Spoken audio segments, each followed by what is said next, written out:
4월 20일 수요일 새벽 기도회를 시작하겠습니다. 사도신경을 고백하시고 찬송가 272장을 부르신 후에 하나님의 말씀을 함께 나누겠습니다. 오늘 하나님께서 저희에게 주신 말씀은 에스라 9장 1절부터 15절까지의 말씀입니다. 이 일 후에 방백들이 내게 나와 이르되 이스라엘 백성과 제사장들과 레위 사람들이 이 땅 백성들에게 떠나지 아니하고 가나안 사람들과 헷 사람들과 브리스 사람들과 여부스 사람들과 암몬 사람들과 모압 사람들과 애굽 사람들과 아모리 사람들의 가증한 일을 행하여 그들의 딸을 맞이하여 아내와 며느리로 삼아 거룩한 자손이 그 지방 사람들과 서로 섞이게 하는데 방백들과 고관들이 이 죄에 더욱 으뜸이 되었다 하는지라. 내가 이 일을 듣고 속옷과 겉옷을 찢고 머리털과 수염을 뜯으며 기가 막혀 앉으니 이에 이스라엘의 하나님의 말씀으로 말미암아 떠는 자가 사로잡혔던 이 사람들의 죄 때문에 다 내게로 모여오더라. 내가 저녁 제사 드릴 때까지 기가 막혀 앉았더니 저녁 제사 드릴 때에 내가 근심 중에 일어나서 속옷과 겉옷을 찢은 채 무릎을 꿇고 나의 하나님 여호와를 향하여 손을 들고 말하기를 나의 하나님이여 내가 부끄럽고 낯이 뜨거워서 감히 나의 하나님을 향하여 얼굴을 들지 못하오니 이는 우리 죄악이 많아 정수리에 넘치고 우리 허물이 커서 하늘에 미침이니이다. 우리 조상들의 때로부터 오늘까지 우리의 죄가 심하매 우리의 죄악으로 말미암아 우리와 우리 왕들과 우리 제사장들을 여러 나라 왕들의 손에 넘기사 칼에 죽으며 사로잡히며 노략을 당하며 얼굴을 부끄럽게 하심이 오늘날과 같으니이다. 이제 우리 하나님 여호와께서 우리에게 잠시 동안 은혜를 베푸사 얼마를 남겨두어 피하게 하신 우리를 그 거룩한 처소에 박힌 목과 같게 하시고 우리 하나님이 우리의 눈을 밝히사 우리가 종노릇하는 중에서 조금 소생하게 하셨나이다. 우리가 비록 노예가 되었사오나 우리 하나님이 우리를 그 종살이하는 중에 버려두지 아니하시고 바사 왕들 앞에서 우리가 불쌍히 여김을 입고 소생하여 우리 하나님의 성전을 세우게 하시며 그 무너진 것을 수리하게 하시며 유다와 예루살렘에서 우리에게 울타리를 주셨나이다. 우리 하나님이여 이렇게 하신 후에도 우리가 주의 계명을 저버렸사오니 이제 무슨 말씀을 하오리이까. 전에 주께서 주의 종의 선지자들에게 명령하여 이르시되 너희가 가서 얻으려 하는 땅은 더러운 땅이니 이는 이방 백성들이 더럽고 가증한 일을 행하여 이 끝에서 저 끝까지 그 더러움으로 채웠음이라. 그런즉 너희 여자들을 그들의 아들들에게 주지 말고 그들의 딸들을 너희 아들들을 위하여 데려오지 말며 그들을 위하여 평화와 행복을 영원히 구하지 말라. 그리하면 너희가 왕성하여 그 땅의 아름다운 것을 먹으며 그 땅을 자손에게 물려주어 영원한 유산으로 물려주게 되리라 하셨나이다. 우리의 악한 행실과 큰 죄로 말미암아 이 모든 일을 당하여 싸우니 우리 하나님이 우리의 죄악보다 형벌을 가볍게 하시고 이만큼 백성을 남겨주셨사오니 우리가 어찌 다시 주의 계명을 거역하고 이 가증한 백성들과 통혼하오리이까. 그리하면 주께서 어찌 우리를 멸하시고 남아 피할 자가 없도록 진노하시지 아니하시리이까. 이스라엘의 하나님 여호와여 주는 의로우시니 우리가 남아 피한 것이 오늘과 같사옵거늘 도리어 주께 범죄하였사오니 이로 말미암아 주 앞에 한 사람도 감히 서지 못하겠나이다 하니라. 아멘. 네, 오늘 함께 나눌 말씀은 에스라 9장 말씀입니다. 이 9장 말씀 우리가 잘 이해하기 위해서는 앞에 건너뛰었던 월요일, 화요일 본문인 8장의 내용을 먼저 알아야 됩니다. 그래서 그 내용을 먼저 말씀드리도록 하겠습니다. 에스라 7장 이후의 내용은 바벨론 포로 2차 귀환에 대한 내용입니다. 1차 귀환자들을 중심으로 성전이 다시 재건되었고요. 그리고 58년이 지난 후에 2차 귀환이 이루어졌습니다. 이 2차 귀환을 주도한 사람은 다름 아닌 에스라였습니다. 8장에 보면은 2차 귀환자의 목록이 나오는데요. 1차 귀환자의 목록과 별 다를 바가 없는데 구조면으로, 그러나 조금 다른 면이 있습니다. 1차 귀환의 목록은 일반 백성이 먼저 언급되는데, 그리고 난 뒤에 제사장의 목록이 나열되는데요. 2차 귀환자의 목록은 제사장 계열의 귀환자들이 가장 먼저 소개되고 있습니다. 이것은 1차 귀환의 경우에는 성전 재건이라고 하는 아주 중요한 일이 있고, 그 성전 재건은 모든 사람들이 힘을 모아서 해야 되기 때문에 이렇게 일반인들의 이야기가 먼저 소개되고 있죠. 그러나 2차 귀환의 경우에 집중되는 것은 완성된 성전에서 하나님께 드려질 제사에 초점이 맞춰져 있기 때문에 제사장들의 목록이 먼저 나열되고, 그리고 일반인들의 목록이 나열됐다, 이렇게 구조적으로 차이가 있다는 사실을 좀 보면 좋겠습니다. 그리고 이 에스라가 2차 귀환자들을 불러 모을 때에 하나님께 제사 드리는 일을 감당하는 레위인과 성전 봉사자의 자손들을 설득하면서 그들을 데려갔다는 내용이 나오는데요. 이것은 에스라가 또 2차 귀환한 사람들이 어떤 부분에 강조점을 두고 있는지를 잘 알 수가 있습니다. 네, 그리고 그 다음에 나오는 내용이 2차 귀환이 이루어지기 전에 에스라가 준비하는 그런 내용이 나오는데, 이 에스라가 지도자로서 얼마나 귀환을 위해서 여러 가지를 꼼꼼하게 챙기는지가 잘 기록되어 있습니다. 에스라는 예루살렘을 향한 긴 여정을 시작하기 전에요, 철저하게 준비를 시키는데 특이한 부분이 있습니다. 그것은 여행을 위해서 금식을 선포한 것입니다. 보통 긴 여행을 하기 전에 육체적인 건강을 좀 잘 챙겨야 되기 때문에요, 잘 먹어야 하는데 도리어 금식을 선포했다는 거죠.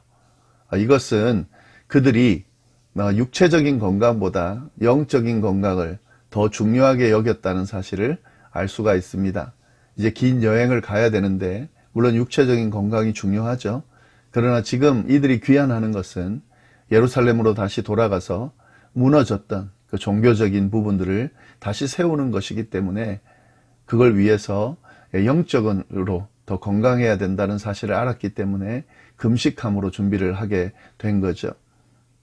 그리고 이 또 에스라가 했던 모습 중에 하나는요, 이 에스라의 위치와 또 왕에 대한 그 신뢰를 보면은 귀환할 때에 자신들의 여정을 보호할 군사력을 충분히 요청할 수 있었습니다. 그리고 그 왕이 아마 그 요청을 들어줬을 겁니다. 그런데 에스라는 전혀 요구를 하지 않는다 하는 거죠. 이는 그 인간적인 왕, 인간의 왕보다 하나님에 대한 믿음이 더 컸기 때문에 가능한 일이었습니다. 인간 왕의 도움을 받느냐, 아니면 하나님의 도움을 받느냐 하는 이 기로에서 에스라는 하나님께 도움을 요청한 겁니다. 분명히 왕의 군대는 도움이 되겠죠. 그리고 강력해 보일 수 있습니다. 여행 도중에 그렇게 안전을 보장할 수 있지만, 그러나 완벽한 안전을 보장해 주지는 못하죠. 에스라는 그 사실을 너무 잘 알고 있었습니다. 완벽한 안전은 하나님의 보호 아래 있을 때 가능하다는 걸 알았고요. 그리고 지금 이 여행뿐만 아니라 예루살렘에 도착한 이후에도 안전하게 지켜줘야 되는데, 하나님께서 여행 중에도 여행 후에도 그들을 안전하게 지키시고 인도하실 것이라는 그 믿음이 있었기 때문에 하나님께 도움을 요청하는 그런 모습을 보였습니다.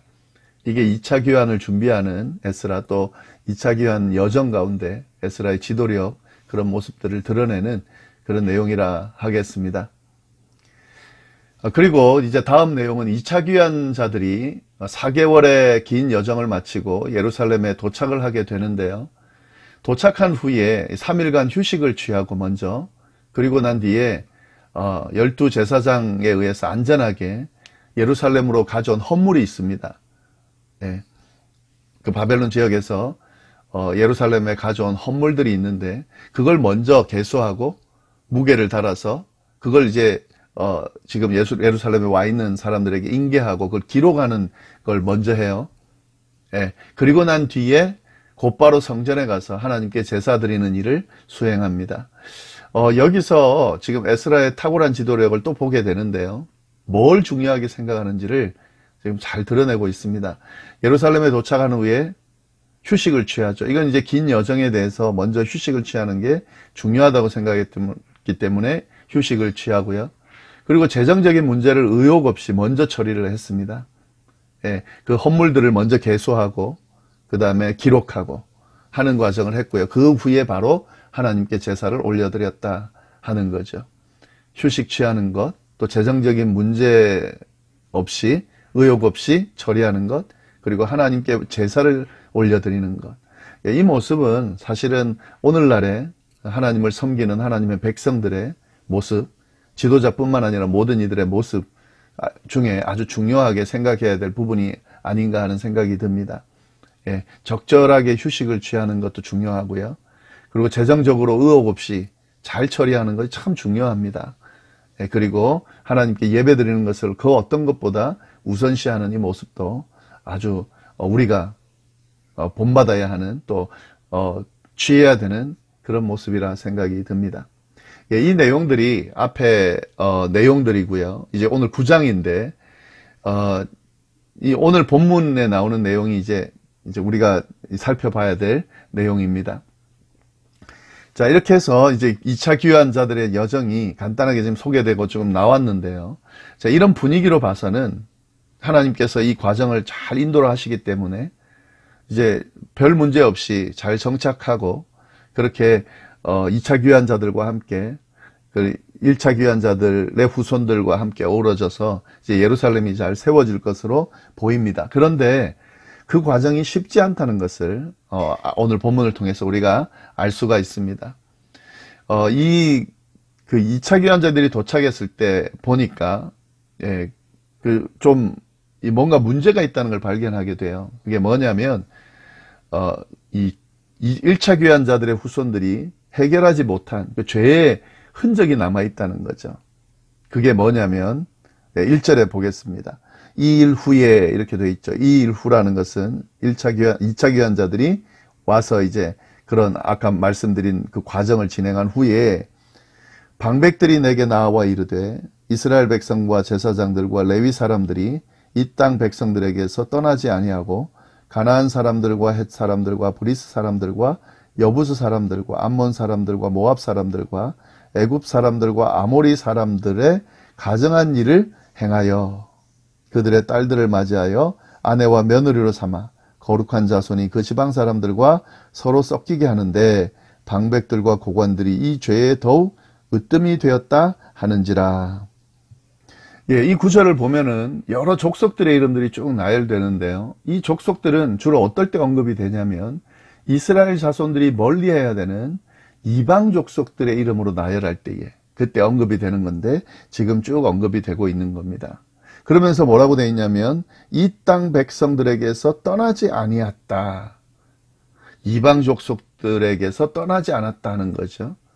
하나님의 백성들에게 요구되어지는 아주 중요한 부분이 있는데 이 이방 백성들과 어울리지 말고 섞이지 말라고 하는 명령인데 그리고 이 명령을 끊임없이 어기지 않아서 하나님 앞에 범죄하게 되고 하나님의 심판을 받게 됐는데 여전히 지금 이런 모습들이 있다는 거죠. 이 이방 백성들에게서 떠나지 않는 모습들이 이들에게 있다 하는 거죠. 그러면서 가증한 일을 행했다고 그러는데 어떤 가증한 일이냐면 이방인들과 결혼하는 거죠. 이방인들의 딸을 맞이해 가지고 아내와 며느리로 삼아서 이 거룩한 하나님의 백성들이 이방 백성들과 섞이게 하는 그 일을 행했다는 거죠. 그리고 이 일들을 모범이 돼야 되는 지도자들, 방백들과 고관들이 더욱 으뜸이 됐다 하는 거죠. 이 이야기를 에스라가 전해 듣게 됩니다. 이것은 아주 좋지 않은 그 죄의 모습이에요. 이런 모습들이 지금 이 이스라엘 안에 있더라 하는 거죠. 에스라가 이 이야기를 듣고 얼마나 그가 기가 막히게 생각했는지 3, 4절 보면 그 내용이 잘 묘사되어 있습니다. 내가 이 일을 듣고 속옷과 겉옷을 찢고 머리털과 수염을 뜯으며 기가 막혀 앉으니 이에 이스라엘 하나님의 말씀으로 말미암아 떠는 자가 사로잡혔던 이 사람들의 죄 때문에 다 내게로 모여오더라. 내가 저녁 제사 드릴 때까지 기가 막혀 앉아 있었다. 이 이야기를 듣고 기가 막혀서 속옷과 겉옷을 찢고 머리털과 수염을 듣고 기가 막혀 앉아 있었다. 이게 에스라가 이야기를 듣고 나타낸 모습입니다.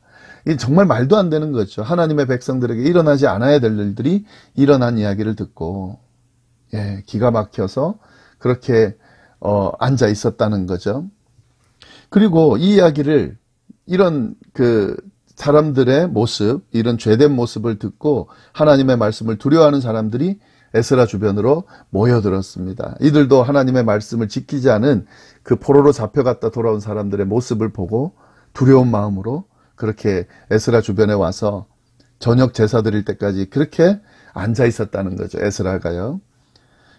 그만큼 이 기가 막힌 지금 죄의 모습을 보여주고 있었다 하는 거죠. 그리고 난 뒤에 에스라는 이렇게 앉아 있다가 하나님 앞에 기도를 드립니다. 이제 6절부터 15절까지가 에스라의 기도의 내용인데요. 이 기도의 내용을 보면은 한 가지 방향이에요. 그게 뭐냐면 이 죄를 부끄러워하면서 하나님 앞에 고백하는 내용이에요. 이런 죄의 모습이 있습니다. 이것이 얼마나 부끄러운지 하나님 앞에 고개를 들지 못하겠습니다 하는 내용이 쭉 나오는 거죠.